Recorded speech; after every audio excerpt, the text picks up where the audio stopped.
तो उसी घर में घुसकर गृह भेदन की घटना की गई, जिसके संबंध में 14 तारीख को चित्रकूट नगर थाना अंतर्गत 34-24 केस दर्ज कराया गया। जिन लोगों का नाम इसमें आया है, जो उनकी गिरफ्तारी की गई है, वो 5 लोग हैं। इनमें से 3 अभियुक्तों का पहले से आपराधिक इतिहास रहा है और पहले भी वो गृह भेदन के कांडों में जेल जा चुके हैं। जनरली सोना आभूषण या चांदी आभूषण या केवल कैश से संबंधित ही चीज़ों को घर से निकालते हैं और इसको अलग अलग ज्वेलरी शॉप में जाकर बेच देते हैं। नमस्कार, आप देख रहे हैं NVC 24। मैं हूं अजय शर्मा। आपको बता दें, पर्व त्योहार आते ही गृह भेदन की घटनाएं लगातार घटती नजर आ रही है।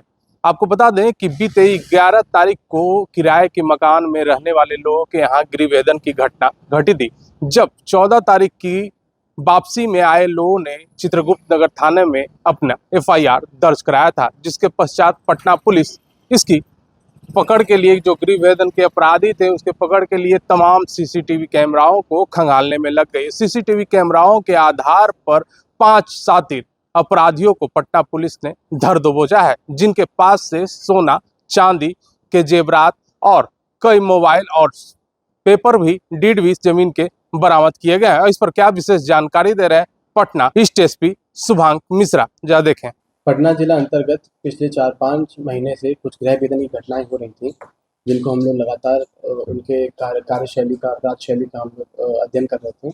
हमारी SIO टीम भी लगी हुई थी और सदर अनुमंडल पुलिस पदाधिकारी भी उसमें काम कर रहे थे। इसमें हम लोगों ने मानवीय तकनीकी दोनों ही प्रकार के साधनों को यूज़ करके इसका उद्भेदन किया है।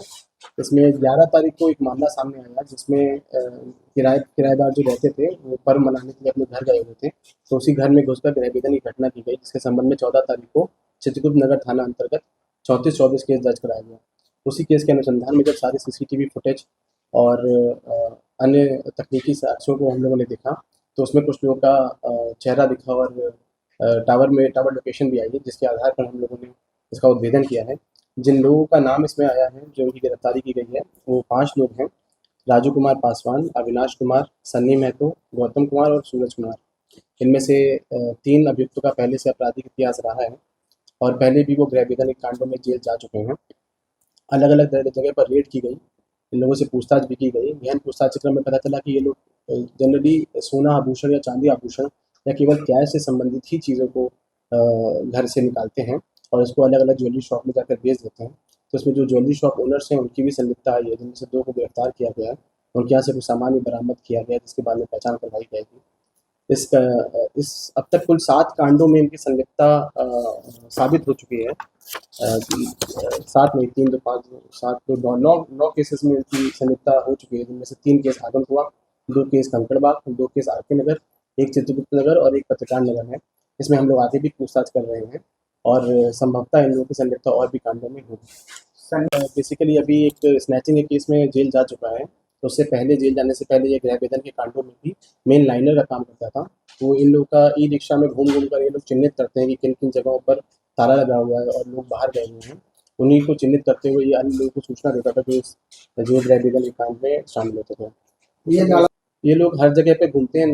पटना में कई बार क्या होता है कि लोग किराए पे मकान पे रहते हैं और पर्व त्यौहार मनाने के लिए अपने घर जाते हैं, तो ईजी टारगेट के रूप में रहते हैं। इसलिए नालंदा के परस्पर पटना जिला उनको ज़्यादा अपराध करने के लिए पत्रकार मामले में भी क्या नंबर? हाँ, जो हम लोगों ने CCTV फुटेज निकाला है, जिस घटना के 5 दिन पहले तक का CCTV फुटेज निकाला गया है, उसमें पहले रेकी करते हुए पाया गया है संदिग्ध वेशभूषा और संदिग्ध उनका मानव आचार जो होता है, चलने फिरने का तरीका और जिस तरीके से घरों को देखते हैं, उसके आधार पर हम लोगों ने उनको चिन्हित किया था। कुल कितनी बरामदगी है और क्या-क्या है? बरामदगी में करीब 120 ग्राम सोना, करीब 990 ग्राम चांदी, 8 मोबाइल जो प्रयोग किए गए घटना में, उनकी बरामदगी की गई है।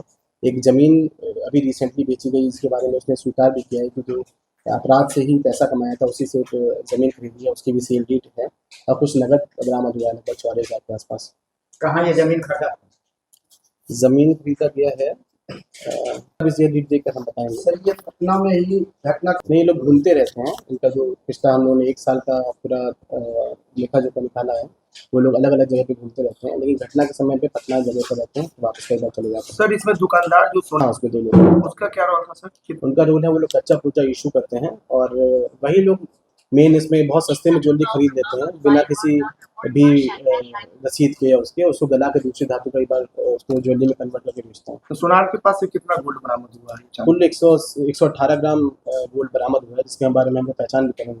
जो वादी जिन्होंने अपना केस दर्ज कराया है वो पहचान करेंगे। सोनार से पूछताछ कर रहे हैं, एक दो लोगों से और नाम आ रहा है और एक दो आभूषण ज्वेलरी शॉपर्स का भी नाम आ रहा है जो लोग और भी इस तरीके के केसेस में इन्वॉल्व होते हैं। सर ये लोग नहीं, हथियार लेकर नहीं जाते थे, ऐसी अभी कोई सूचना नहीं है। वाहन वगैरह कुछ ऐसा? वाहन तो जाहिर सी बात है कि पटना ईस्ट एसपी ने साफ तरीके से कहा है कि तकरीबन 9 कांडों में वांछित यह अपराधी थे। राजधानी पटना में 9 गृहभेदन के कांडों को इन्होंने अपराध की घटनाओं को अंजाम दिया था। इन 5 को गिरफ्तार करके पटना पुलिस ने अब जेल की सलाखों के पीछे ढकेल दिया है। तो हम ऐसे ही छोटी बड़ी खबरों से अपडेट रहने के लिए आप देखते रहें NBC 24।